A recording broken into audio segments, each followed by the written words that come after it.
ಮುಳಬಾಗಿಲು ತಾಲೂಕಿನ ಮಣಿಘಟ್ಟ ಗ್ರಾಮದ ಸರ್ಕಾರಿ ಹಿರಿಯ ಪ್ರಾಥಮಿಕ ಶಾಲೆಗೆ ಮುಳಬಾಗಿಲು ರೋಟರಿ ಸೆಂಟ್ರಲ್ ವತಿಯಿಂದ ಪೀಠೋಪಕರಣ ವಿತರಣೆ ಕಾರ್ಯಕ್ರಮವನ್ನು ಅರ್ಥಪೂರ್ಣವಾಗಿ ಹಮ್ಮಿಕೊಳ್ಳಲಾಗಿತ್ತು. ಈ ಕಾರ್ಯಕ್ರಮದಲ್ಲಿ ಮುಳಬಾಗಿಲು ರೋಟರಿ ಸೆಂಟ್ರಲ್ ಪದಾಧಿಕಾರಿಗಳು ಶಾಲೆಗೆ ಪೀಠೋಪಕರಣಗಳನ್ನು ವಿತರಿಸಿ ತಮ್ಮ ತಮ್ಮ ಅಭಿಮತವನ್ನು ವ್ಯಕ್ತಪಡಿಸಿದರು.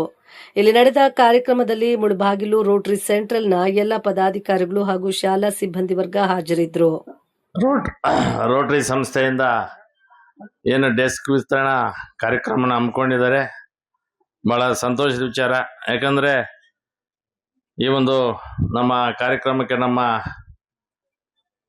ನಿರ್ದೇಶಕರು ನಮ್ಮ ನಾಗಣ್ಣವರೇ, ನಮ್ಮ ಶ್ರೀನಿವಾಸ ರೆಡ್ಡಿ ಅವರೇ, ನಮ್ಮ ಶಂಕರ್ ಅವರೇ, ಅದೇ ರೀತಿ ನಮ್ಮ ರೋಟರಿ ಅಧ್ಯಕ್ಷರಾಗಿರ್ತಕ್ಕಂಥ ನಮ್ಮ ರೆಡ್ಡಣ್ಣವರೇ, ನಮ್ಮ ಪ್ರಭಾಕರ್ ಅವರೇ, ಅತ್ಬಲ್ ರೆಡ್ಡಣ್ಣವರೇ, ಎಲ್ಲ ನಮ್ಮ ಈ ಭಾಗದ ಮುಖಂಡರು ಎಲ್ಲರೂ ಇಲ್ಲಿ ಈ ಒಂದು ವೇದಿಕೆಯನ್ನು ಹಂಚ್ಕೊಂಡಿದ್ದಾರೆ. ಇವತ್ತಿನ ದಿನ ಈಗಾಗಲೇ ಎಲ್ಲರೂ ಮಾತಾಡ್ಬಿಟ್ಟಿದ್ದಾರೆ. ನಮ್ಗೆ ಇದು ರಾಜಕೀಯ ಭಾಷಣ ಅಂದ್ರೇನೆ ಸ್ವಲ್ಪ ಚೆನ್ನಾಗಿ ಮಾತಾಡ್ಲಿಕ್ಕೆ ಆಗೋದು. ಇದೆಲ್ಲ ಮಾಮೂಲಿ ಮಕ್ಕಳ ವಿಚಾರ ಬಂದಾಗ ಬಹುಶಃ ಇವತ್ತಿನ ದಿನ ನಮ್ಗೆ ಆವಾಗಲೇ ಇವ್ರು ಹೇಳ್ತಾ ಇದ್ರು 90 ಶಾಲೆಗಳು 94,000 ಈ ಸರ್ಕಾರ.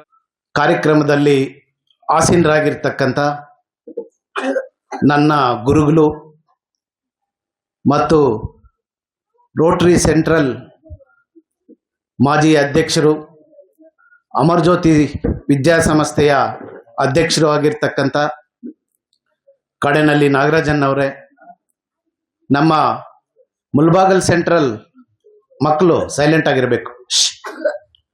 ಮುಳಬಾಗಲ್ ಸೆಂಟ್ರಲ್ ನಮ್ಮ ನೂತನವಾಗಿ ಆಯ್ಕೆಯಾಗಿರ್ತಕ್ಕಂಥ ಅಧ್ಯಕ್ಷರು ಕಾರ್ ಶಂಕರನ್ ಅವರೇ ಮತ್ತು ನೂತನವಾಗಿ ಆಯ್ಕೆಯಾಗಿರ್ತಕ್ಕಂಥ ಮುಳಬಾಗಲ್ ಸೆಂಟ್ರಲ್ ಕಾರ್ಯದರ್ಶಿಗಳಾಗಿರ್ತಕ್ಕಂಥ ನಮ್ಮ ಸ್ನೇಹಿತರು ರಾಘವೇಂದ್ರ ಸರ್ ಅವರೇ ಮತ್ತು ಖ್ಯಾತ ವಕೀಲ ನಾನೇ ಅಧ್ಯಕ್ಷನಾಗಿರ್ಬೇಕು, ನಾನೇ ಏನೋ ಆಗಿರ್ಬೇಕು ಅನ್ನೋದು ಇಲ್ಲಿಲ್ಲ. ಇಲ್ಲಿ ಪ್ರತಿ ವರ್ಷ ಕೂಡ ಹೊಸ ಹೊಸ ನಾಯಕತ್ವವನ್ನ ಹುಟ್ಟಾಕ್ತಕ್ಕಂತ ಒಂದು ಸಂಸ್ಥೆ ಈ ರೋಟರಿ ಸಂಸ್ಥೆ. ನೋಡಿ, ಈಗ ನಮ್ಮ ಶ್ರೀನಿವಾಸ ರೆಡ್ಡಿ ಅವರು ಬಹಳ ಚೆನ್ನಾಗಿ ಕೆಲಸ ಮಾಡಿದ್ರು. ಅದೇ ರೀತಿ ಈಗ ನಮ್ಮ ಶಂಕರ್ ಅವರು ಕೂಡ. ಇದು ಒಂದು ಅವರ ನಾಯಕತ್ವಕ್ಕೆ ನಾವು ಕೊಡ್ತಾ ಇರ್ತಕ್ಕಂಥ ಒಂದು ಜವಾಬ್ದಾರಿ. ಆ ನಾಯಕತ್ವ ತಗೊಂಡು ಸುಮ್ಮನೆ ಮನೇಲಿದ್ರೆ ಸಾಕಾಗಲ್ಲ. ನಾಯಕತ್ವ ತಗೊಂಡಿದ್ದಾರೆ. ಈಗಾಗಲೇ ಇದು 2ನೇ ಪ್ರಾಜೆಕ್ಟ್. ಈ ತಿಂಗಳಲ್ಲಿ ಇದು 2ನೇ ಪ್ರಾಜೆಕ್ಟು. ಮತ್ತೆ ಒಂದು ಕ್ರಿಮಿಟೋರಿಯಂ ಮಾಡಬೇಕು ಅಂತ ಹೊರಟಿದ್ದಾರೆ. ಸುಮಾರು 1 ಕೋಟಿ ರೂಪಾಯಿ ವೆಚ್ಚ ಆಗ್ತದೆ. ಮುಳಬಾಗಲ್ ತಾಲೂಕಿನಲ್ಲಿ ಒಂದು ಕ್ರಿಮಿಟೋರಿಯಾ ಇಲ್ಲ, ಅನಾಥ ಶವಗಳೆಲ್ಲಾದ್ರೂ ಸತ್ರೆ ಅದನ್ನ ಉಳೋಕ್ ಜಾಗ ಇಲ್ಲ, ಮತ್ತೆ ಯಾರು ಇದು ಬರೋದಿಲ್ಲ ಅಂತ ಅವರನ್ನ ಇಲ್ಲಿ ಸುಟ್ಟು ಒಂದು.